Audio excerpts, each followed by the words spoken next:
大家好，歡迎嚟到粵語天地。今日我哋關注嘅焦點係香港知名影星葉童。近來，關於葉童嘅婚姻生活同埋佢對待感情嘅態度，再次成為公眾討論嘅熱點。喺佢同老公陳國希慶祝結婚35週年之際，我哋唔單止回顧咗呢對夫婦多年嚟嘅風風雨雨，仲深入咗解咗葉童作為一名女性、一位演員嘅生活哲學同情感觀。葉童，香港金像獎歷史上第一位雙料影后，佢嘅演藝生涯充滿傳奇色彩。由1982年到1990年間，葉童攞咗香港電影金像獎最佳女主角同最佳女配角兩個大獎，成為金像獎嘅歷史傳奇。佢嘅代表作《新白娘子傳奇》至今仍被好多人津津樂道。然而，葉童嘅婚姻生活就唔似佢嘅事業咁一帆風順。自1988年同初戀陳國希步入婚姻殿堂以嚟，兩人嘅感情生活充滿咗波折。陳國希被拍到多次出軌，但葉童始終揀咗包容同理解。葉童對於婚姻嘅態度可以講係極具包容心。面對老公嘅多次出軌，佢揀咗相信同原諒。呢種超乎常人嘅寬容度引發咗廣泛嘅討論。葉童本身都曾公開表示，感情係靠緣分嘅，如果真係維持唔到咗，就唔好太執住地勉強大家。呢種豁達嘅態度，可能正係佢能夠喺娛樂圈中屹立不倒嘅重要原因之一。另一方面，葉童嘅生活態度同對自我價值嘅認知都非常值得我哋深思。面對年齡嘅增長，佢勇敢地拒絕染髮，揀咗自然禁面對老去。呢種對自然老化過程嘅接納，顯示咗佢嘅自信同從容。即使喺公眾眼光同年齡歧視嘅壓力下，葉童依然堅持自己嘅生活方式，唔俾外界所動搖。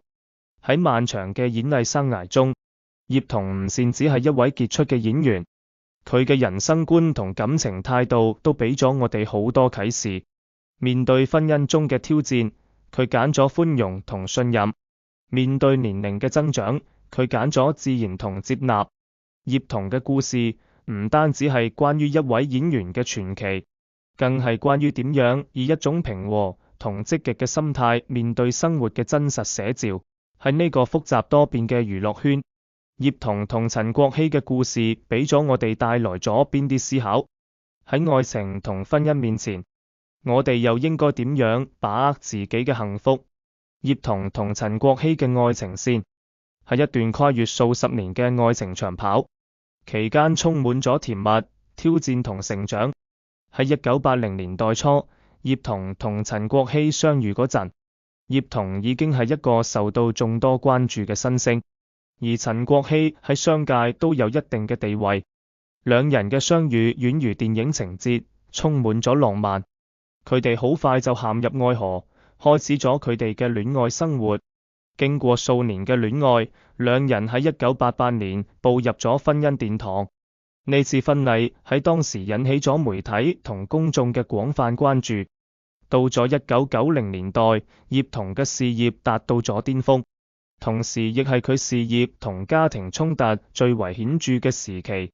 陳國希嘅事業亦喺穩步發展，但兩人忙碌嘅事業讓佢哋幾乎冇時間顧及家庭。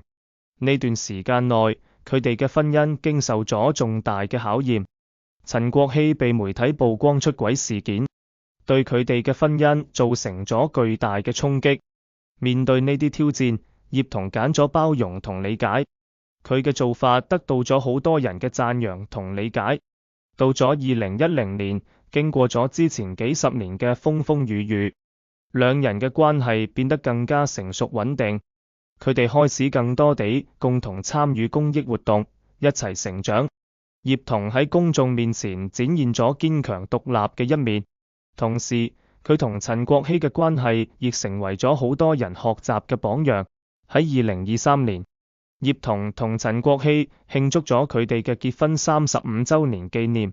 呢一里程碑唔單止標誌住佢哋愛情嘅持久同深厚，亦係對佢哋婚姻生活嘅肯定。葉童同陳國希嘅感情線，係一段充滿挑戰但又堅持唔懈嘅愛情故事。從初戀嘅甜蜜，到婚後嘅風波，再到後來嘅寬容同理解，佢哋嘅故事好似一部真實嘅愛情電影，展現咗愛情同婚姻中嘅各種可能。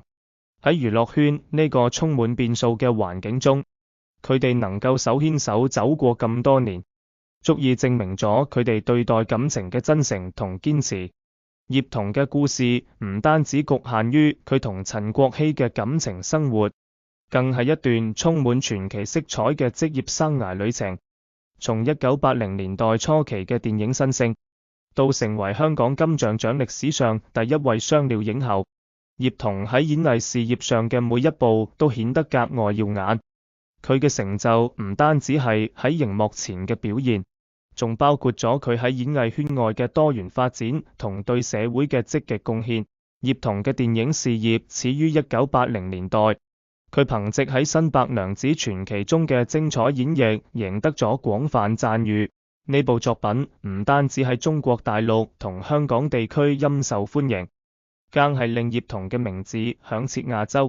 隨後，佢又憑藉《倩女幽魂》同《胭脂扣》等經典影片，喺1987年同1990年分別攞到咗香港電影金像獎最佳女主角同最佳女配角，成就咗佢影后嘅地位。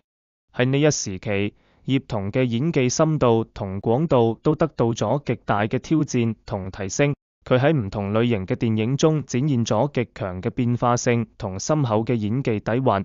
從文藝片到商業大片，葉童都能夠游刃有餘，展現唔一樣嘅魅力。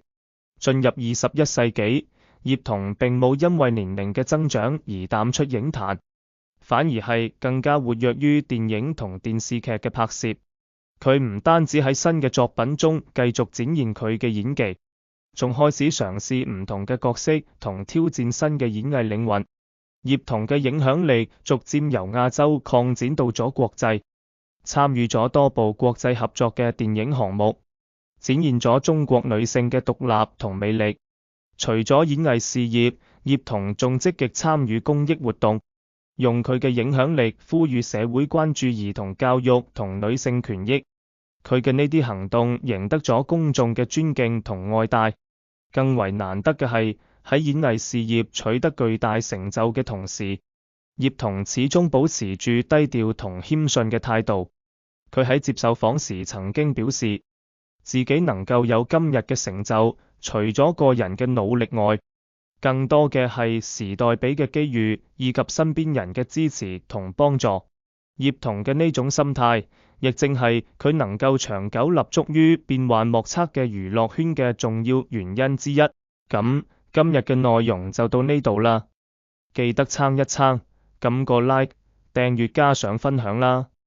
下次見，保證令到你更加期待。